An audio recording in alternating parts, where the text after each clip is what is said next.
චීනෙන් බඩු ගෙන්නල ව්‍යාපාරයක් පටන් ගන්නකොට ගොඩක් දිනෙක වලට එන පළවෙනිම ප්‍රශ්නේ තමයි මේකට කොච්චර සල්ලි ආයිද කියන එක.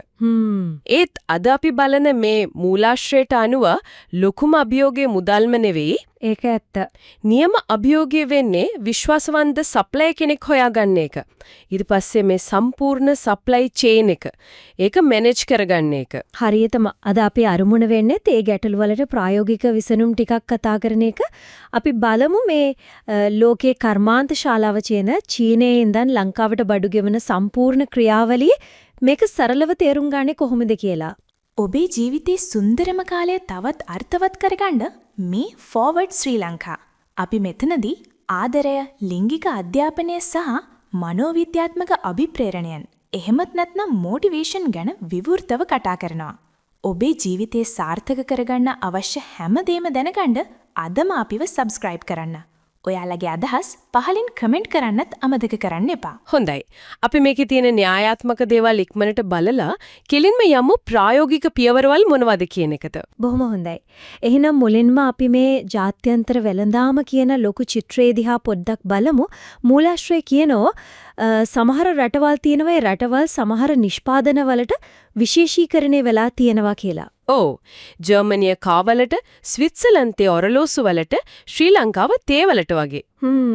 මේක තමයි චීනයේ ඉලෙක්ට්‍රොනික උපකරණ, ගෘහ භාණ්ඩ වගේ දේවල් වලට කේන්ද්‍රස්ථානයක් වෙන්නත් හේතුව නේද? ඔව්. ඒකට කියන්නේ අන්තර්ජාතික විශේෂීකරණය කියලා කියන්නේ. හැම රටක්ම Tamanට වඩාත්ම වාසිදායක දේ නිෂ්පාදනය කරලා අනිත් රටවල් එක්ක හුවමාරු කරගන්නවා. හරි. හැබැයි මේකේ වාසි වගේම අවාසිත් තියෙනවා. ඒ කොහොමද? අපේ රටේ නැති භාණ්ඩ ලැබෙන එක, රැකියා හැදෙන එක ඒව වාසි. ඒ දියුණු රටවල් එක්ක තරග කරන්න බැරුව අපේ දේශීය කර්මාන්ත වැටෙන්න පුරුවන්. ඒක අවාසියක්. ඉතින් මේ සමතුලිතතාවයේ තේරුම් ගන්න එක වැදගත්. ඒ වගේම තමයි ලෝක ආර්ථික බලයක් දැන් වෙනස් වෙනව නේද? G7 වගේ බටහිර රටවල් වලින් දැන් BRICS රටවල් වලට විශේෂයෙන්ම චීනයට බලය මාරු වෙන එක අපි කවුරුත් දන්න කතාවක්. හරියටම 2018 මහ බැංකු වාර්තාවෙත් ඒක පැහැදිලිව තියෙනවා. අපේ මුළු ආනයන වලින් 19%ක්ම එන්නේ චීනෙන්. 19%ක්. ඔව්. ඉන්දියාවෙනුත් ඒ ගානමයි. ඉතින් ඒකෙන්ම තේනවා මේ වෙළඳ සම්බන්ධය අපිට කොච්චර වැදගත්ද කියලා. ඒක ඇත්ත. ඉතින් අපි දැන් බලමු මේ කඩදාසි වල තියෙන සංඛ්‍යාලේඛන ඇත්ත ව්‍යාපාරයක් බවට පත් කරගන්නේ කොහොමද කියලා. හරි. දැන් මගේ ඔළුවේ චිත්‍රයක් මැවෙනවා. හිතමු මම පොඩි ව්‍යාපාරයක් පටන් ගන්න ඉන්න කෙනෙක් කියලා. මගේ පළවෙනි ප්‍රශ්නය චීනයේ ඉන්න ලක්ෂ ගාණක් සපයුම් කරුවන්ගෙන් හොඳ විශ්වාසවන්ත කෙනෙක් හොයාගන්නේ කොහොමද? මෙන්න මෙතනට තමයි alibaba.com කියන නම ඉස්සරහට එන්නේ. ඔව්. alibaba.com කියන්නේ ජැක් මා විසින් හදපු B2B. ඒ කියන්නේ business to business. ව්‍යාපාරයකින් තවත් ව්‍යාපාරයකට. ඔව්. තොග වශයෙන් භාණ්ඩ විකුණන ලෝකේ ලොකුම platform එක. හැබැයි මේක හරියට විශාල කැලෑවක් වගේ. හොඳ ගස් වගේම කැලෑ ගස්සුත් ඕන තරම් තියෙනවා. ඒක ඇත්ත. ඉතින් විශ්වාසවන්ත සපයුම්කරුවෙක් තෝරගන්න මූලාශ්‍රයේ පැහැදිලි පියවර කිහිපයක්ම පේනලා දෙනවා. හරි. පළවෙනියටම අපි products හොයනව වෙනුවට suppliers කියලා search කරන්න ඕන. ඒ කියන්නේ භාණ්ඩේ නෙමෙයි භාණ්ඩේ සපයන කෙනාම මුලින්ම හොයන්න ඕන කියන එක. හරියටම. ඊට පස්සේ එන ප්‍රතිඵල අපි ෆිල්ටර් කරගන්න ඕන. පෙරහන් කරගන්න. ඕ මෙතනදී වැදගත්ම ෆිල්ටර්ස් දෙකක් තියෙනවා. එකක් තමයි verified supplier. නිල් පාට ලකුණකින් ඒක පෙන්නනවා. මොකද ඒ verified supplier කියන්නේ? ඒ කියන්නේ Alibaba ආයතනයෙන් හරි වෙනත් තුන්වන පාර්ශවීය ආයතනයකින් හරි ඒ කර්මාන්ත ශාලාවටම ගිහින් ඒක ඇත්තටම තියෙනවද ඒගොල්ලන්ගේ නිෂ්පාදන ක්‍රියාවලිය කොහොමද කියලා භෞතිකවම චෙක් කරලා තියෙනවා කියන එක. ඒක නා ලොකු විශ්වාසයක්. අනිත් ෆිල්ටරය? අනිත් එක තමයි trade assurance. ඒක කහපාට ලකුණකින් පෙන්නනවා. සරලවම කිව්වොත් මේක Alibaba එකකින් දෙන ඉන්ෂුරන්ස් එකක් වගේ දෙයක්. ඉන්ෂුරන්ස් එකක්? ඔව්. අපි සල්ලි ගෙවන්නේ සප්ලයර්ට කෙලින්ම නෙවෙයි Alibaba එකේ ගිණුමකට. හරි. අපි බලාපොරොත්තු වුණු ක්වොලිටි එකෙන් નિયમિત වෙලාවට බඩු ලැබුණට පස්සේ තමයි Alibaba එකෙන් ඒ සල්ලි සප්ලයර්ට රිලීස් කරන්නේ. ඒ කියන්නේ මොකක් හරි ප්‍රශ්නයක් වුණොත් අපේ සල්ලි ආපහු ගන්න පුරුවන්. අනිවාර්යෙන්ම අපේ මුදල් සුරක්ෂිතයි. හරි. එතකොට verified supplier සහ trade assurance කියන ෆිල්ටර් දෙක දැම්මා. ඒත් සමහර විට සැපයුම්කරු හොඳ වුණත් බාන්දේ ගුණාත්මක භාවය මදි වෙන්න පුරන් නේද? ට්‍රේඩ් ඇෂුරන්ස් එකෙන් ඒක කව වෙනවද නැත්නම් ඒක අපි වෙනම බලා ගන්න ඕනේ දෙයක්ද? හරිම වැදගත් ප්‍රශ්නයක්. ට්‍රේඩ් ඇෂුරන්ස් එකෙන් යම් තාක් දුරකට ඒක ආවරණය වෙනවා. විශේෂයෙන්ම අපි ගිවිසගත් ස්පෙસિෆිකේෂන්ස් වලට භාණ්ඩය අනුකූල නැත්නම්. ඒත් හොඳම ක්‍රමය මූලාශ්‍රයේත් ඒක අවධාරණය කරනවා. ලොකු ඕඩර් එකක් දාන්න කලින් අනිවාර්යයෙන්ම නියදියක් සැම්පල් එකක් ගෙනගෙන බලන එක. සැම්පල් එකක්. ඔව්. සැම්පල් එකේ ක්වොලිටි එක බලලා තමයි ඉදිරි තීරණ ගන්න ඕන. මූලාශ්‍රයේ ගෝල්ඩ් සප්ලයි කියලාත් එකක් ගැන කියනවා. ඒක තේරුම මොකද්ද? ඒක වැදගත් හැබැයි ගෝල්ඩ් සප්ලයි කෙනෙක් කියන්නේ අවුරුදු ගාණක් ඇලිබාබා ඒකට සල්ලි ගෙවලා ඒ ස්ටේටස් එක තියාගන්න කෙනෙක් විතරක් වෙන්නත් පුරවන් නේද? ඔබ ඇහුවේ හරිම තීරණාත්මක දෙයක්. පළපුරුද්දයි ගුණාත්මක භාවයයි අතර 100% සම්බන්ධයක් තියෙනවද? ගෝල්ඩ් සප්ලයි කියන්නේ ඇලිබාබා එකට වාර්ෂික ගාස්තුවක් ගෙවන මෙම්බර් කෙනෙක් කියන එක. ඒකෙන් පෙන්වන්නේ ඔවුන් මේ ව්‍යාපාරය ගැන බැරෑරුම හිටනවා කියන එක. හැබැයි ඔබ කියනවා වගේ ඒකෙන් මේ ක්වොලිටි එක 60%ක් සහතික වෙන්නේ නැහැ. හරි. ඒ නිසා තමයි මූලාශ්‍රය උපදෙස් දෙන්නේ අවුරුදු 5කට වඩා ගෝල්ඩ් සප්ලයර් කෙනෙක් විදියක ඉන්න කෙනෙක් තෝරගන්න කියලා. පළපුරුද්ද බලන්න. ඔව්. මොකට අවුරුදු 5ක් තිස්සේ මේ ව්‍යාපාරය රැඳී ඉන්නවා කියන්නේ ඔවුන්ට යම් ස්ථාවරත්වයක් තියෙනවා, පාරිභෝගික පදනමක් තියෙනවා කියන එකට හොඳ ඉංගියක්. ඒ කියන්නේ මේ ෆිල්ටර් තුනම එකට බලන්න ඕන. verified, trade assurance සහ වසර ගණනාවක gold supplier පළපුරුද්ද. ඒක තමයි වඩාත්ම සුරක්ෂිතම ක්‍රමය. හරිම පැහැදිලි.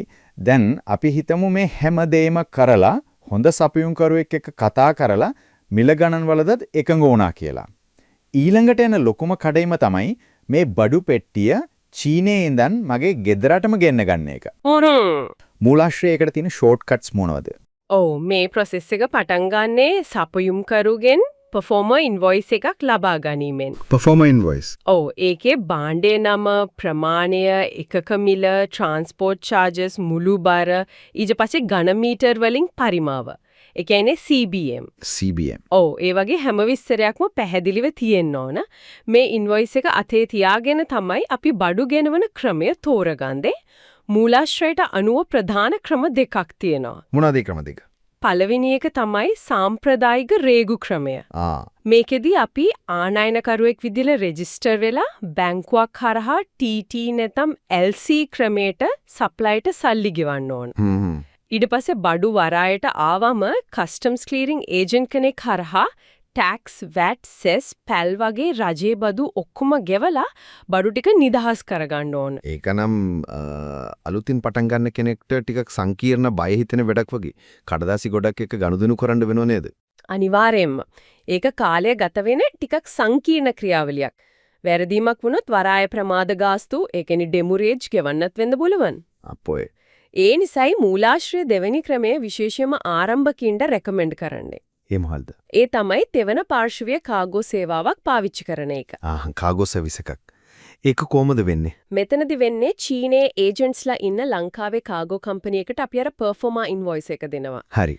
එයාලා චීනයේ ඉන්න එයාලගේ ඒජන්ට් හරහා අපේ සප්ලයිව කොන්ටැක්ට් කරගෙන බඩු ටික එයාලගේ වෙයර්හවුස් එකට අරගන්නවා. ඊට පස්සේ සියලුම බදු, නැව් ගාස්තු, වරාය ගාස්තු, ලංකාවේ ට්‍රාන්ස්පෝර්ට් charges ඒ හැමදේම ඇතුළත් කරලා ඝල මීටර එකට ඒ කියන්නේ per CBM all in one ගාස්තුවක් අපිට දෙනවා. all in one ගාස්තුවක්. ඒ කියන්නේ සංගවිනු ගාස්තු මුකුත්ම නැහැ. මුකුත් නැහැ. චීනයේ ගබඩාවේ ඉඳන් අපේ ගෙදරටම එනකන් යන හැම වියදමක්ම ඒකට ඇතුළත්. හරියටම. ඒකේ තියෙන ලොකුම වාසිය තමයි බැංකු, වරාය, රේගුව වගේ තන්වල රස්තියාදු වෙන්න කඩදාසි වැඩ කරන්න අපේ කාලය වැය කරන්න ඕන වෙන්නේ නැහැ. ඒ මානසික නිදහසත් එක්ක ව්‍යාපාරයේ මාකටිං වගේ අනිත් දේවල් ගැන හිතන්න අපිට කාලය ලැබෙනවා. ඕ මූලාශ්‍රයේ කියනවා සාමාන්‍යයෙන් ඝන මීටර් 10කට, ඒ කියන්නේ 10 CBM වලට වඩා අඩු ප්‍රමාණයක් ගෙනවනවා නම් කාගෝ සේවාව තමයි Tamanම රේගු කටයුතු කරනවට වඩා වාසිදායක වෙන්නේ කියලා. ඒක හරිම ප්‍රායෝගික උපදෙසක්. ඒ කියන්නේ පොඩි බිස්නස් එකකට කාගෝ සේවාවක all in one ගාස්තුව මුලින් ටිකක් වැඩිපුර පෙන්නුනත් අර ක්ලියරින් ඒජන්ට් ෆීස්, පරකුණු ඩිමියුරේජ්, Tamanගේ කාලය මේ ඔක්කොම එකතු කළාම අන්තිමට ඒක ලාභදායක වෙන්න පුළුවන්. මූලාශ්‍රයේ එක තැනක කියනවා මුලින්ම තනිනම රේගුවට ගිහින් අතරමං වෙච්ච ව්‍යාපාරිකෙක් දෙවෙනි පාර කාගෝ සේවාවක් පාවිච්චි කළාම එයාට දෙනුනේ ලොකු බරකින් උළුව නිදහස් වුණා වගේ කියලා. ඒකෙම වෙන්න ඇති. සමහර කාගෝ සේවා භාණ්ඩ අතට ලැබුණට පස්සේ මුදල් ගෙවීමේ පහසුකම් පවා සලසනවා. ඒක ආරම්භකයෙකුට ලොකු හයියක් නේද? අනිවාර්යෙන්ම. දැන් මේ අපි කතා කරේ ඔන්ලයින් සහ ෆෝන් එකෙන් වෙන දේවල්. හැබැයි සමහර අයට ඕන ඇති චීනේටම ගිහින් සප්ලයර්ව ඇස්ටිකෙන්ම දැකලා බඩු අතින් අල්ලලා බලලා තෝරගන්න. ඒකටත් අවස්ථා තියෙනවද? අනිවාර්යයෙන්ම තියෙනවා. ඒකට තියෙන හොඳම තැනක් තමයි ග්වාංසූ නගරයේ අවුරුද්දකට දෙපාරක් පවත්වන කැන්ටන් ෆෙයාර් එක. කැන්ටන් ෆෙයාර්. ඔව්.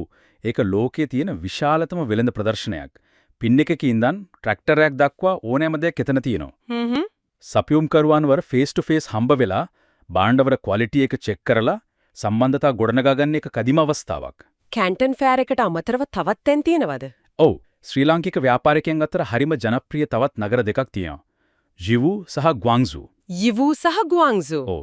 මේවා සම්පූර්ණයෙන්ම හෝල්සේල්. ඒ කියන්නේ තොග වෙළඳාම සඳහාම වෙන්වුරු නගර. සාමාන්‍ය ටූරිස්ට් වීසා එකකින් ගිහින් දවස් කිහිපයක් එහෙ නවතිලා Tamanට ඕන බඩු තෝරගෙන එහෙ එන කාගෝ ඒජන්ට් කෙනෙක්ට බාර දීලා එන්න පුළුවන්. ඊටු ටික යාලා බලා ගන්නවා. හරිම පහසුයි වගේ. ඉතින් අද අපි චීනයෙන් බඩු ගෙන්වීමේ සම්පූර්ණ ගමනම වගේ සාකච්ඡා කළා.